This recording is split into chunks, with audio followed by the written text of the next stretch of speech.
When you look at Tyler Smith, the Cowboys went and got him. Why? They had holes on that offensive line, the front five, one of the most important units in football. And the hole will be right at guard, left guard, by the way. They went and got Tyler Smith, who, by chance, if you look at his tape, you can see the man is aggressive. He's nasty with it. He's a finisher. The problem is he had 16 holding penalties last season, or 16 penalties in general. And the Cowboys itself got rid of a guy who just had 15, right? Counterproductive. I beg the difference. Tyler got those penalties playing outside for being over aggressive. Connor got those penalties for getting beat and trying to correct it on the fly. So now the Cowboys are going to kick him inside, Tyler Smith, and he will be your guard. Now, no other guard nor tackle out of this particular draft had a better run blocking grade than him, by the way. So I believe that Tyler Smith will help this team out tremendously, and he will fill in one of those spots as it relates to the Cowboys having issues on that front five. And you got to give it time for that player to develop. Well, next on this list of players, of course, we have the guy by the name of D. Williams. Only one player out of this draft had more sacks than D. Williams, and his name was Aiden Hutchinson. I believe in the hands of Dan Quinn that D. Williams will elevate his game. He's a 4-4 guy, and that speed is everything. Speed kills. He will be a pass rushing specialist, I believe, his first year. And there's waves to this draft philosophy. There's always, hear me out, Cowboy Nation and everyone listening, the hype, the love that you have for a player that's being drafted. Then there's this development stage. How can they fit in your system? Who are they playing along the side with, right? And I believe with D. Williams, he will play fantastic with D. Law and company. Michael Parsons. And this other guy, let's talk about this. Let's flip over to the offensive side of the coin. You're talking about nastiness, right? Well, Jalen Tolbert, he is the other guy that's on the offensive side that I believe that the Cowboys needed to address, and that's wide receiver. Now, will Jalen Tolbert be the guy, the creme de la creme that everybody's looking for? We don't know. But the good thing about Jalen Tolbert, when introduced for the Cowboys, he would not be the end-all, be-all. He would not be the first option. One can argue not even the second, nor the third if you really think about it. But primarily, he may be the third option for the first part of the season because you got CeeDee Lamb. You have as well, of course, James Washington and whoever Simi Fehoko can do on this particular year going into his second year. On top of that, you're waiting for a spot for Michael Gallup to come back, and I'm quite sure Gallup will not come back softly. So you got a guy that can high point the ball, nuanced route runner, that can give you extra yards. He's 6'2.5", maybe 6'3", give or take, and he got some yak action. He's a 4-4 guy, and yards after catch is everything.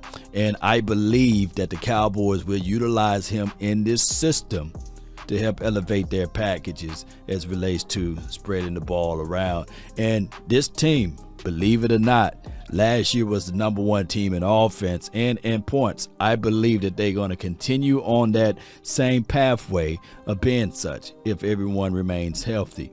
Now, when you think about getting back to the old school philosophy, well, that's why they drafted Jake Ferguson, to get back to 12 personnel, get back to physical power, showing power, present power, and they can still pass out of it. I believe that if you look at Jake Ferguson, you will say to yourself, man, it's like watching Dalton Schultz tape all over again, right? However, I think that Jake coming out of college, hands are a little bit softer, and he is a gritty blocker, by the way. Not saying that Dalton Schultz couldn't block, but Jake Ferguson, he can block, he can run those short and intermediate routes, and he will be one of quarterback's best friends. And I think that that was a good pickup for the Cowboys to select Jake Ferguson because he just does everything well. I get it, right? He's not the guy that's going to be a burner to take the top off the defense, but he is a guy for sure when you present in that quarters defense you still have to be responsible of taking your safety or one of your defensive backs to climb down inside, because they got to honor that 12 look, because you can get back to the run. And speaking of run, I believe Matt Waletzko, it will be one of the swing tackles for the Cowboys. They will groom him to be the next left tackle. He just got that presence about himself. And he will compete against Josh Ball.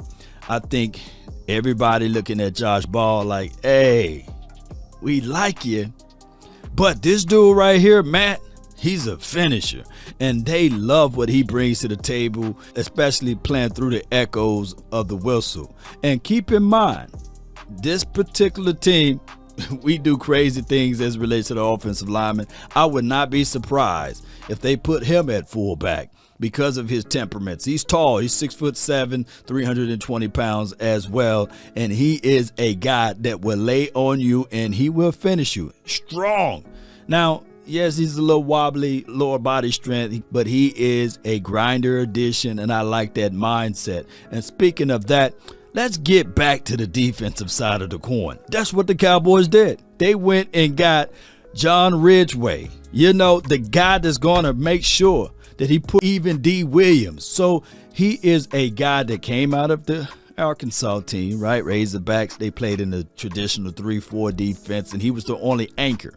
Well, now the Cowboys don't play 3-4, but they for dog sure can use a DT that they can line up pretty much, even if they do even fronts or what have you, can line up right over the center and push him back. And this aggressive tone can leave a lot of damages to the opposing team, especially with this philosophy. So when we think of all of the draft picks, even with Tyler Smith, aggressive, the mentality, the mindset, the Mauler's thoughts to put out there and say, hey, this guy's not going to just lay down and say, yeah, you're going to get to the quarterback. No, he's going to fight for it. And I love that. And of course, anybody that we look into this particular team, they know it. They trying to change the mindset. And I believe that it all started during the draft. And of course, when Mike McCarthy was nudging Jerry, saying, come on, remember the playoff. Physicality, that's the mentality. And if you look at Jalen Tolbert rocking the ball out of the sky and then rocking my baby, that is what you need. You need players with that mindset that I'm going to make sure that I punish you and I embarrass you, so we won't get embarrassed. If you don't embarrass me, I won't embarrass you, right? That's that type of mindset. So if you try to embarrass me, I'm going to embarrass you, right? So that is the thought track that I can see from the Cowboys out of this draft. Remember what I said, there will still be development stage with this. You can be hyped. You can be, yeah, I'm excited about said player, but still you have to say to yourself, you got to go through training, development, and seeing if you can pick up the system and scheme, especially on the defense and, of course, the offense. So being hype is one thing, but playing is another. So let's see if this draft class, the 2022 draft class, can pick up what this coaching staff is putting out. Post me your thoughts, post me your concerns down below. That's been my time. I really thank you all for yours. And remember, you're listening to nothing but the best. Go Cowboys.